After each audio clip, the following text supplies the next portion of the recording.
Flowers mark the spot where the bomb exploded on Wednesday morning. Dozens of people, including children, have visited the scene in Ballygomartin Road, keen to pay their respects. James and Ellen Sefton had just left their home in Lyndhurst Gardens and were driving towards the city centre when the device exploded. The couple's minister has described them as lovely, quiet people. They were good people, they were solid people, they were the salt of the earth. On the Shankill Road this morning, thousands had come to pay their last respects to James and Ellen Sefton. Outside St Matthew's, local people stood in silence. Some shops had closed. Inside the church were several hundred mourners.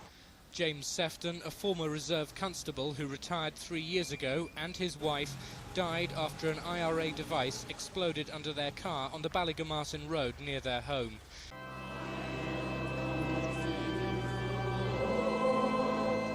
In his funeral address, the Bishop of Connor, Dr Samuel Points, said the attack on the Seftons only continued what he called the cycle of violence.